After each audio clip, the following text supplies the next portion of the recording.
Quero que você abra sua Bíblia no Evangelho de João, no capítulo 4, no versículo 46. João 4, 46. Porque o sucesso da vida cristã depende da fé.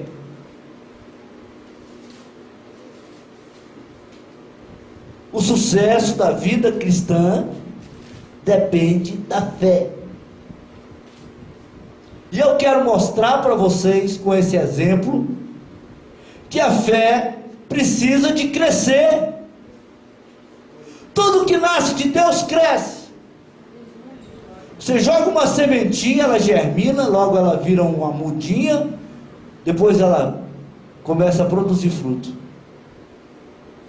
Tudo que Deus fez, tudo que Deus faz, tem essa característica. E a fé precisa de movimentar-se. A fé precisa de crescer. A fé precisa crescer. Nós não podemos ter uma fé estacionada. Existem pessoas que hoje, nesse dia de hoje, elas são exatamente da mesma forma que estavam há 5 anos atrás. Não cresceu nada, não mudou nada. Continua pensando da mesma forma. Continua sentindo as mesmas coisas. Continua vivendo do mesmo jeito. Continua com as mesmas objeções, com as mesmas rejeições, com as mesmas opiniões com relação à igreja, com relação à palavra, com relação a Jesus, com relação a Deus. Eu conheço muitas e muitas e muitas, aliás, via de regra, as pessoas são assim. A gente fica procurando crescimento na fé, mas não consegue encontrar. As pessoas estacionam, elas têm um parecer a vida inteira, elas não mudam. Os seus questionamentos parece que são intocáveis, eles não estão sujeitos à mudança. Você pode mostrar o que for, a Bíblia pode revelar o que for, pode, que a pessoa está ali firme naquilo que ele acha que é. E a fé, como tudo que Deus faz, precisa de crescer. A fé precisa de evoluir. Você precisa de separar a fé na sua mente. A fé é uma faculdade independente, com características próprias, com finalidades peculiares. Você não pode simplesmente dizer, eu tenho fé. Você tem que separar essa fé e torná-la produtiva. Porque ter fé não é tão interessante quanto produzir através da fé. Quanto colocar essa fé para produzir frutos, resultados. O fato de ter uma fé não muda nada na vida de uma pessoa, a não ser que essa fé se torne produtiva, a não ser que essa fé ela se desenvolva, ela evolua e consiga produzir, trazer resultados espiritualmente produtivos.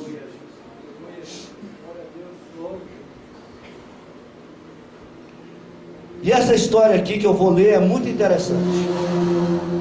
João 4, 46 diz assim: segunda vez foi Jesus a Caná da Galileia, onde da água fizera vinho.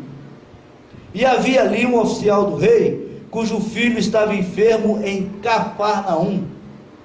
Ouvindo este que Jesus vinha da Judéia para a Galileia, foi ter com ele e rogou-lhe que descesse e curasse o seu filho, porque já estava à morte. Então Jesus lhe disse: se não virdes sinais e milagres, não crereis. Jesus cutucou, provocou aquele homem. A distância que esse homem percorreu do lugar onde ele estava para o lugar onde que Jesus estava dá cerca de 40 quilômetros. E esse homem chegou e Jesus não o recebeu e disse: oh, como você é esforçado, que você chegou, veio de lá só por minha causa, o que é que você precisa pelo seu esforço?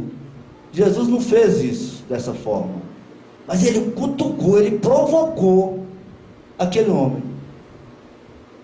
Ele disse: olha, você é como os outros, se você não vê um milagrezinho, você não consegue crer. Você é como os outros, você anda atrás de um milagrezinho para conseguir crer. É a natureza humana. Jesus não estava dizendo nada demais. É a natureza humana, é a condição humana. Disse-lhe o oficial: Senhor, desce antes que meu filho morra. Isso foi uma prova para aquela fé, porque ele poderia ter dito, como muitas pessoas dizem: eu venho de tão longe, eu estou cansado, esse cara, ao invés de me receber bem, ele me trata desse jeito. Então essa foi a primeira prova de fé que esse homem superou. Nós podemos começar a medir a fé desse homem por aí. Ele venceu as resistências primárias, as resistências do raciocínio humano, as resistências do mundo, porque o mundo fora da igreja fomenta resistências à palavra de Deus. Você aprende na escola que tudo veio de uma explosão, que o homem é a evolução do macaco. Isso contradiz o que a Bíblia diz a respeito da criação. Tudo que existe no que a Bíblia chama de mundo proporciona algum tipo de resistência à palavra de Deus. Jesus disse que voltará para julgar as nações. Hoje, nessa altura da vida humana, quem é que pode acreditar nisso? Com a tecnologia avançada, com órgãos sintéticos funcionando normalmente no ser humano, com a capacidade da mente sendo explorada a ponto de dirigir-se um automóvel com os impulsos emitidos pelo cérebro.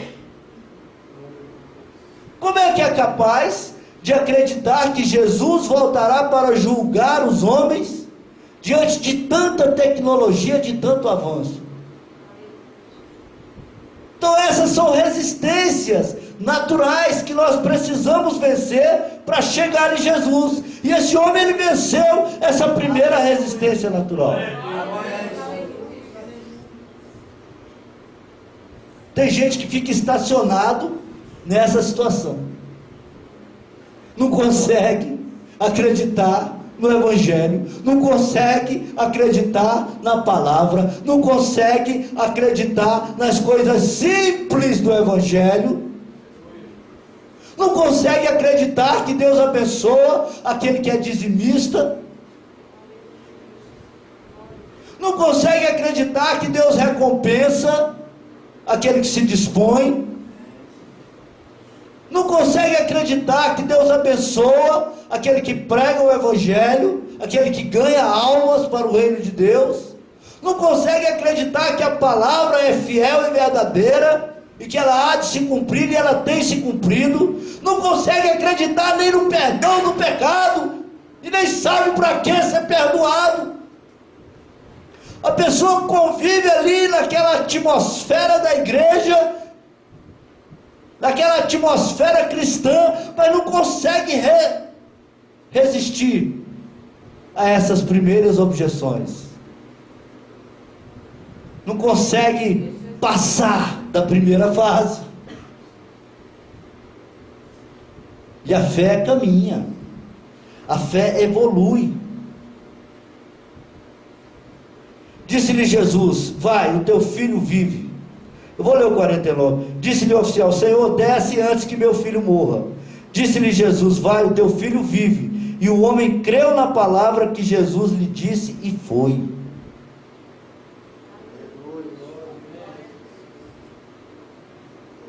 O homem creu na palavra e foi. São duas etapas.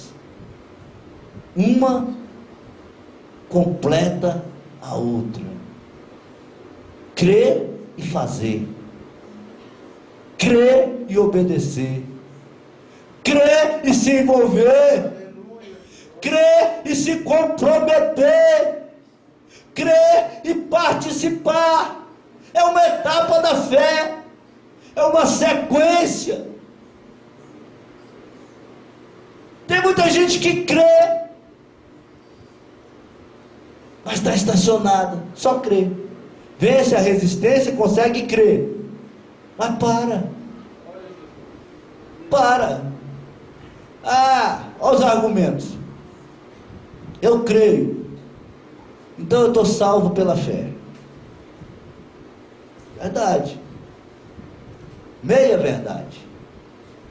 Deus conhece as minhas intenções. Eu sei que Ele sonda a minha mente e o meu coração. Ele sabe quem sou eu. Verdade. Mas não é só isso. A proposta não é só essa. Eu não preciso de me reunir na igreja, porque está escrito na Bíblia que eu posso fechar no meu quarto e Deus vai responder a minha oração. Verdade, está escrito isso. Mas está escrito um monte de outras coisas. Por exemplo, congregai-vos, fortalecei os irmãos na fé.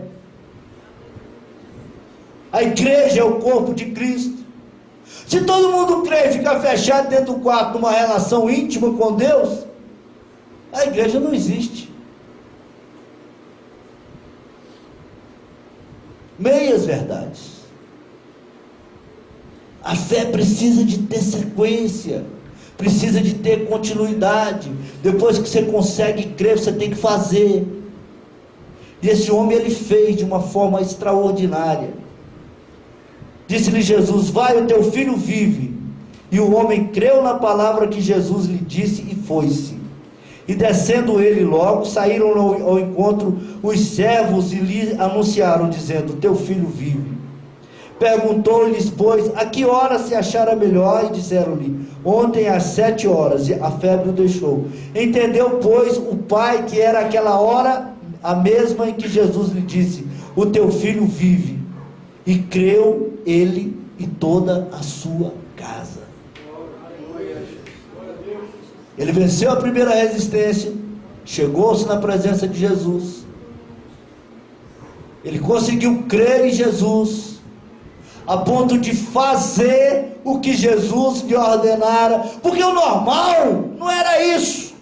O normal era ele dizer: Senhor, mas eu vim de tão longe, eu quero que o Senhor vá comigo, que o Senhor vai chegar lá e vai colocar a mão na cabeça do meu filho. Então, se ele tiver com algum espírito ruim, aquele espírito vai sair, e se ele tiver com alguma enfermidade, aquela enfermidade vai sair, mas o Senhor precisa ir lá e tocar no meu filho. Porque a religiosidade humana, ela requer essas coisas, essas simbologias, esses toques, esses pontos de contato.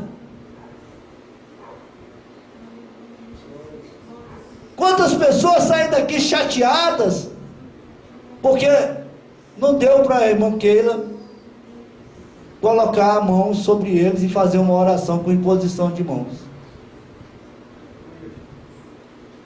Pode chegar aqui o melhor pregador da face da terra e pregar a melhor palavra, mais abençoada, do Espírito Santo descer, que as pessoas só saem daqui quando alguém coloca a mão em cima da cabeça delas e ora. Fé primitiva, fé embaraçada, fé que não cresceu, que não evoluiu, que não consegue ver o que esse oficial romano viu há 2000 anos atrás. Jesus falou: vai, que o seu filho está curado. Ele simplesmente saiu e foi. Aquela fé que aquele homem conquistou, ela evoluiu quando ele foi. Ele entrou para um estágio de fé diferente. Ele não precisou de ir com a toalhinha ungida na testa, no bolso dele. Ele não precisou de um lencinho ungido. Ele não precisou de beber um copo de água ungido. Ele não precisou de um crucifixo ungido. Ele não precisou de uma tampinha de óleo ungido. Porque a fé tem que evoluir.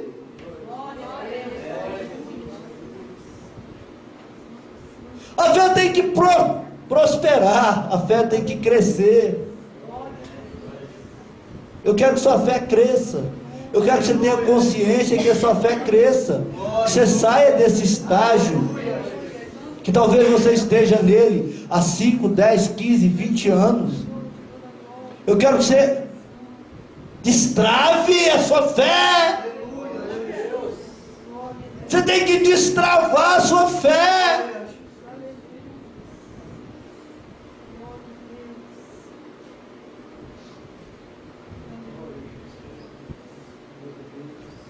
Esse homem creu, e ele chegou contando uma história tão maravilhosa para os seus parentes, que a sua família toda se converteu. Ele chegou tão animado, ele disse: olha, aconteceu na mesma hora que ele falou, foi a hora que ele operou aqui, ele estava lá, e a palavra dele foi lançada lá, mas o meu filho foi resgatado aqui. Foi por volta de 7 horas que eu estive com ele, e ele falou que meu filho não morreria, e foi por volta de 7 horas que o meu filho reviveu aqui. A palavra desse homem tem poder, realmente ele é Deus, eu não perdi a minha viagem. E ele pregou com tanta ênfase, com tanta convicção, que a Bíblia fala aqui, ó, e creu ele e toda a sua casa. Porque quando você crê realmente em Jesus, você contagia. É impossível alguém crer em Jesus e não contagiar o ambiente. É impossível alguém crer em Jesus e não influenciar os outros, e não mexer com os outros. Todo mundo que está perto de quem crê em Jesus, de quem recebe a semente da fé e começa a deixá-la germinar, todas as pessoas que estão em volta são provocadas. Aquele que está endemoniado, possesso, ele se volta contra, ele se levanta contra, querendo destruir aquela fé que nasce.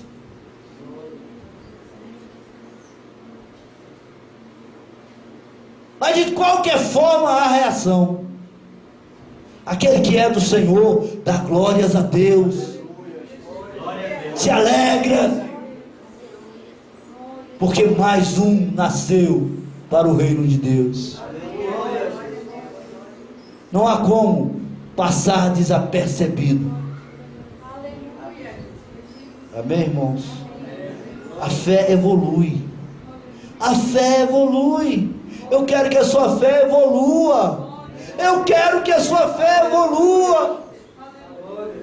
Eu quero que você aprenda a lançar desafios para a sua própria fé. Eu quero que você aprenda a fazer exercícios de fé. Exercícios de fé. Exercitar a sua fé. Você começa a tratar a sua fé como a coisa principal da sua vida. Como aquilo que pode mudar a sua realidade. Porque qualquer propósito, meu irmão e minha irmã, que você administre ou que você desenvolva com esse tipo de fé, prospera. Porque Deus faz prosperar.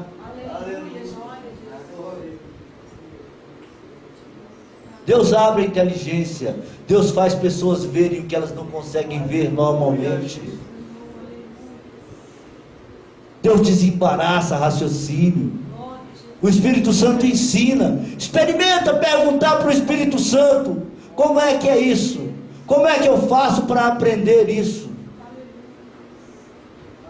Você pergunta hoje, quando é amanhã você está com a resposta.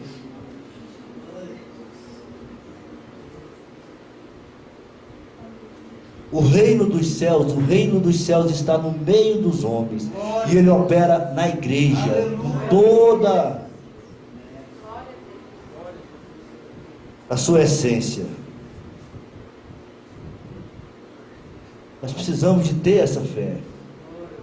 Essa fé que crê no que está escrito aqui na Bíblia. Porque você crê em Jesus, é bom.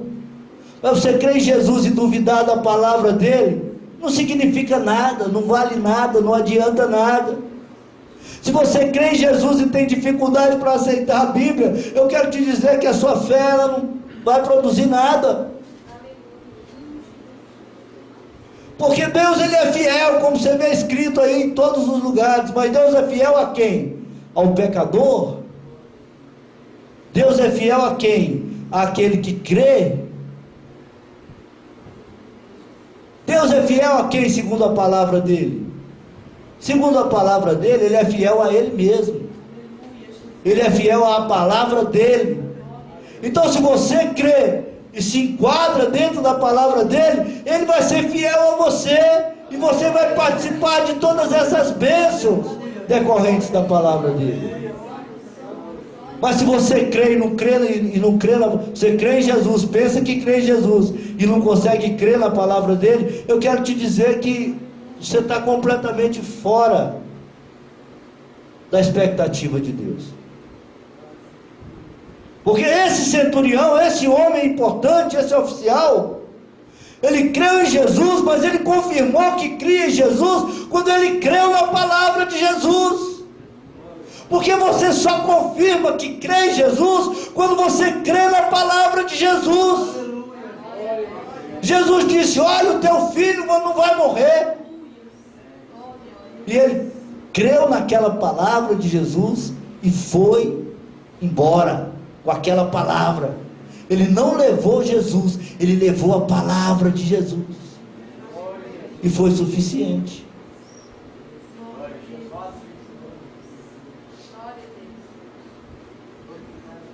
Nós precisamos de crer em Jesus. Nós precisamos de crer na palavra de Jesus.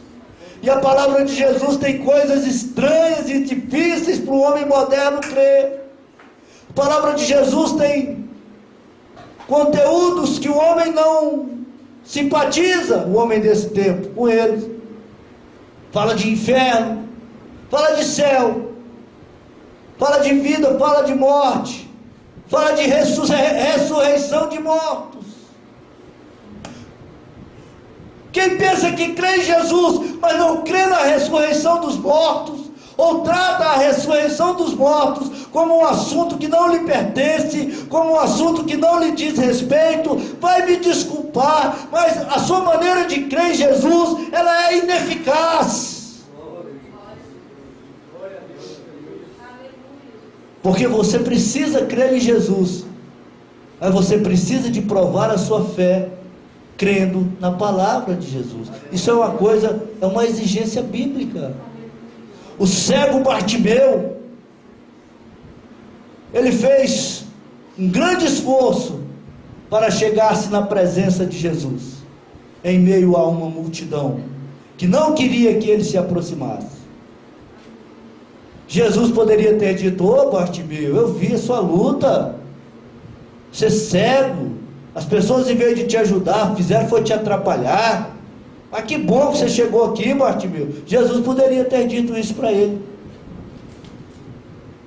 mas Jesus virou-se para ele e fez o maior teste de fé, aquele teste que ele havia feito por si mesmo, de chegar à presença de Jesus, rompendo a multidão, se tornou insignificante diante do teste de fé que Jesus lhe proporcionou. Jesus virou-se para Bartimeu, que era cego de nascença, e perguntou-lhe: Bartimeu, o que queres que eu te faça? Aí Bartimeu teria que dizer, na frente daquela multidão, para aquele homem que estava lá em corpo de homem, que via nele um Deus tão poderoso, que era capaz de abrir os olhos de um cego de nascença. Foi isso que Jesus requereu de Bartimeu.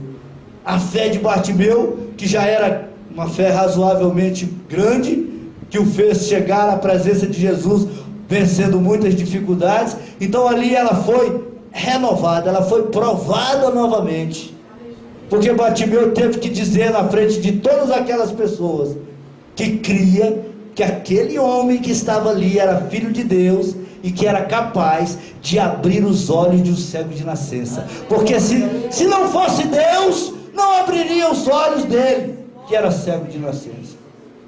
Então ele virou-se para Jesus e disse: Senhor, eu quero ver, como se estivesse dizendo: eu creio sim, que você é filho de Deus, e que pode abrir os olhos ao cego de nascença. Eu creio sim. Porque a fé tem estágios, e Jesus precisa que você desenvolva a sua fé. Você precisa desenvolver a sua fé. Qual é o estágio que está a sua fé? Qual é o estágio que está a sua... O que é que você é capaz de conseguir por si mesmo diante de Deus? Eu não quero saber o que você acha que é. Eu quero saber o que você tem conseguido produzir por si mesmo diante de Deus. Além de falar: eu creio em Deus, eu sei que Ele é Pai, sei que Ele é bom. O que é que você tem conseguido? Por que é que eu estou fazendo essa pergunta? Porque a Bíblia me autoriza. Em João 15:7, tem aquele versículo que eu estou falando na cabeça dos irmãos todos os cultos. Se vós estiverdes realmente em mim, e as minhas palavras estiverem realmente em vocês, pedireis tudo o que quiserdes e vos será feito. E é isso que confirma a fé de um homem. É o que você obtém ali nas suas orações.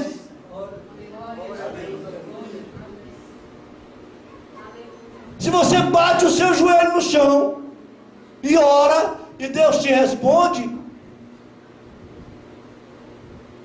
então a sua fé é exercitada, e você percebe que Deus existe, e você lança objetivos maiores, e você quer conquistar territórios maiores, e você se torna ousado na sua fé.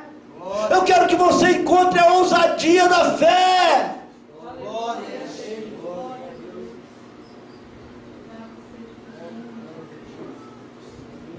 A fé precisa ser demonstrada, irmãos.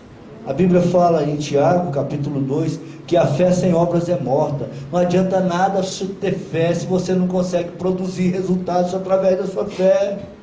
Se você não consegue exercitar a sua fé, se você não consegue vencer as dificuldades da vida, os pecados, porque pela fé você vence o pecado.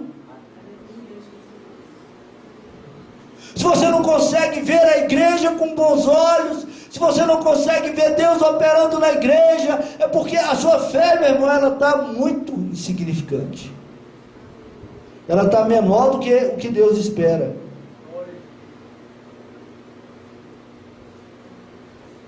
Amém, irmãos? Eu quero que você desperte nessa noite para novos desafios na sua fé. Eu quero que você encontre motivação para desenvolver a sua fé com coisas pequenas. Vou te falar só duas para me terminar aqui.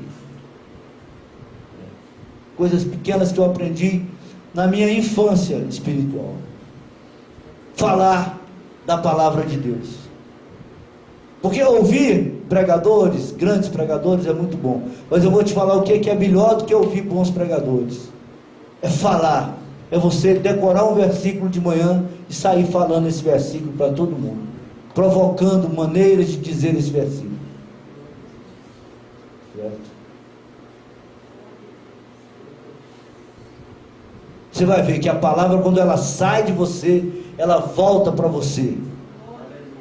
Só que ela volta em progressão geométrica. Ela volta te pertencendo, fazendo parte da sua vida. Certo? E a outra maneira é orando, pedindo para Deus aquilo que você deseja, aquilo que você precisa, aqueles detalhezinhos.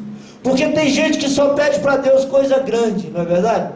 Uma coisa grande às vezes depende de tantas outras coisas.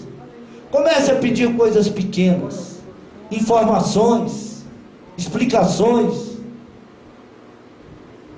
que quando você vê o Espírito Santo te explicando, te informando, te ensinando, você vai perceber que aquilo é coisa de Deus. Se Deus está fazendo aquilo, então é porque Ele existe na sua vida. E Ele vai se tornar cada dia mais propriedade sua. Experimente ter experiências vivas de fé. Pequenas. Que a sua vida vai ganhar um sentido totalmente especial. E a igreja vai tornar-se para você a coisa mais, a melhor coisa da sua vida. Amém?